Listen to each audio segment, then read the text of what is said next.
What is up, guys? Speed here, and today we're going to be going over the best offlaners for the laning stage. Now, there's 10 of them. I've listed them in the order that I think they are best in, and let's break it down because, there's a lot of very strong offlaners. Offlaners are notorious for basically just dominating the laning stage, putting a lot of pressure on the carry, and then snowballing through either ganks or just, continuously shoving whatever the quote-unquote dead lane is. The offlane is no place for the weak, and this is why at GameLeap.com we have hundreds of pro guides covering the most powerful offlane heroes so you can start carrying your games from Dota's most notoriously tough lane. To master the tricks of the pros, check out the discount link in the description of this video and start dominating your games from the offlane role immediately. So coming in at number 10 is Axe. And I know what you're thinking, like, Axe, he actually can lose a lot of lanes. He loses to heroes like Undying, he can lose a Dazzle in lane, Bane, etc. However, his ability to cut waves has proven extremely useful, especially within the pro scene lately. I've seen a lot of Axes just cutting the wave. It really opens up your laning stage, meaning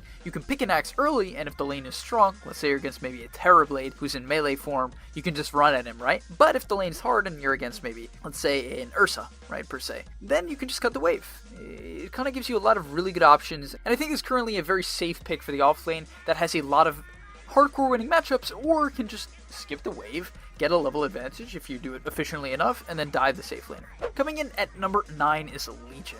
Now, I put her a bit lower. I do think she can win actually a lot of matchups if played properly. In fact, if you max your W, the press the attack, and the moment of courage, you're one of the highest sustained heroes in the game, and it's almost impossible to trade right clicks with the Legion that actually goes that skill build, especially if you buy a stick, and you buy maybe a ring of protection, a chainmail. It gets just harder and harder over time for the enemy laners. More importantly, I do want to say that you do have to be careful of heroes such as Slark currently. He is very popular. Heroes like Troll can do actually very, very well against you. So there are certain matchups that you have to be careful about. However, a hero like PA or the Terrorblades or even someone like Sven actually can really get hurt a lot by Legion. Basically any of the laners that rely completely on right clicks to do damage. Coming in at number 8 is Brewmaster. Now, Brewmaster, I think, lanes very, very well with heroes like Lion, Shadow Shaman, basically anyone that can set up a Thunderclap for him. You dumpster a lot of heroes in lane, a hero like Drow, where basically you get on top of her and you just smack her down. Even a hero like Slark Brew can actually do decent against if paired with the right hero.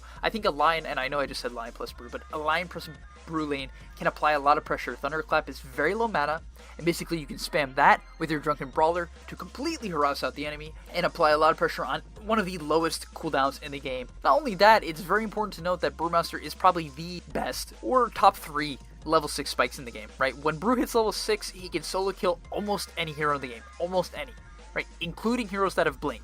Right? If you're against the Anti-Mage, you actually can kill him, even if he blinks away from you, due to the fact that the Storm Panda is so fast. Coming in at number 7 is Sand King. Now, you might have expected Sand King to be higher, and I've seen Sand King less so as a lane dominator and more so as kind of just a lane sustainer and a lane annoyance.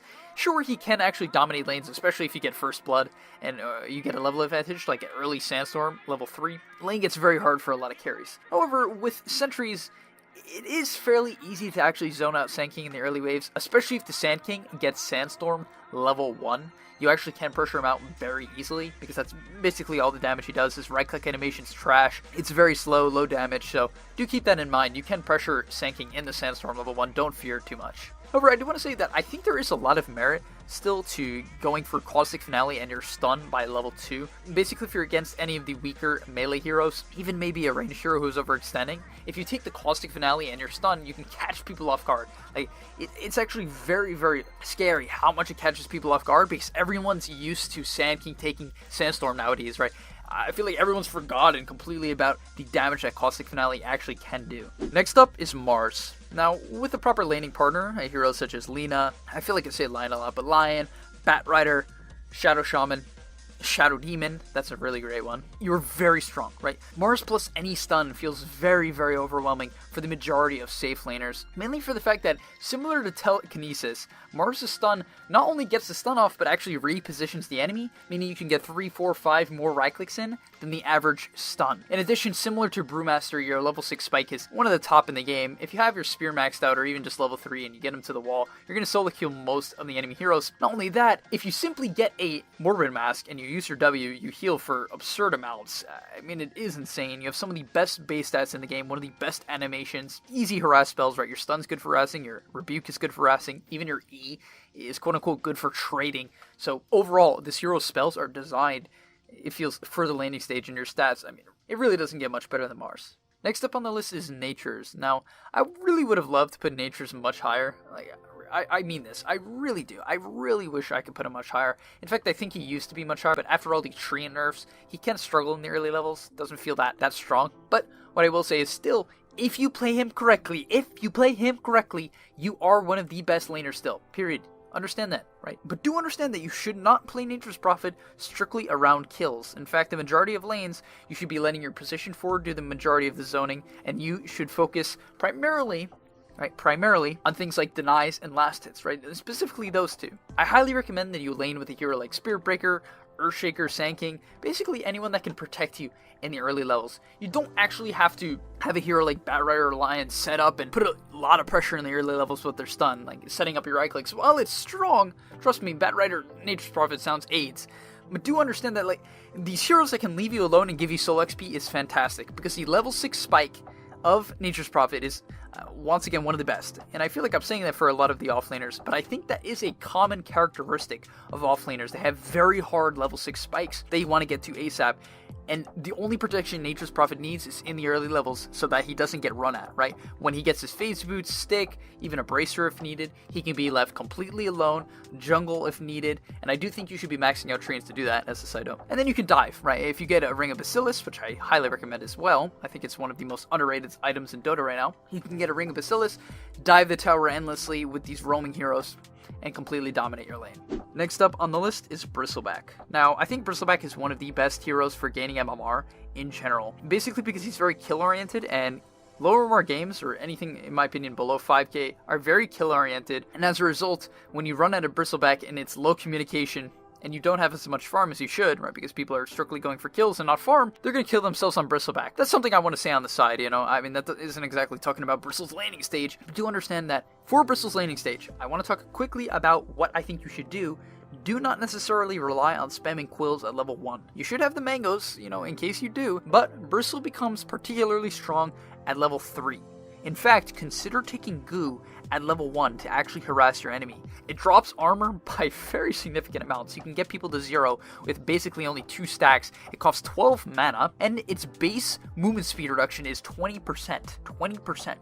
It makes it very hard for people to disengage. It makes your position fours, especially if they're ranged heroes, hit much harder. Basically, it's very underutilized. This Goo level 1, super good, considering I think you should primarily only be using quills to either secure CS when it's level 1, kill at the rune for first blood, you know, if people are really overcommitting, but usually you want to wait till level 3 to use them. Coming in at number 3 is Centaur War Runner. Yes, even after all the nerfs, even considering his stun is now a 23-second cooldown. It's pretty bad, relatively bad. He's still one of the best laners. Retaliate just can't be underestimated. Really, it just can't be.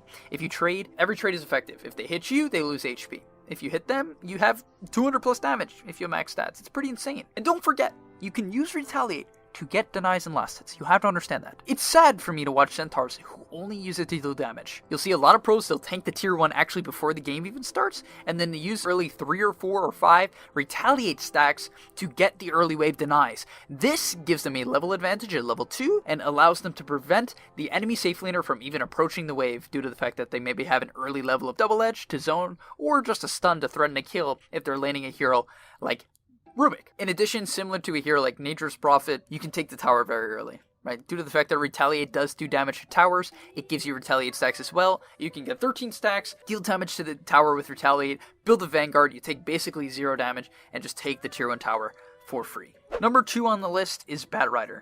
Yes, Batrider. Batrider. And this hero's gotten nerfed a ton. I feel like every single patch, I just read a Batrider nerf. I'm like, what is it going to take? What is it going to take? No, this hero's still pretty good. Your cast range on your Q might have gotten nerfed. Yes, it might have. It might have. However, some matchups are still unplayable. Terrorblade, unplayable. Lycan, basically unplayable. Sven, almost unplayable. PA, near unplayable. Monkey King, unplayable. Ursa, basically unplayable. Gyrocopter, unplayable. Anti-Mage, hard.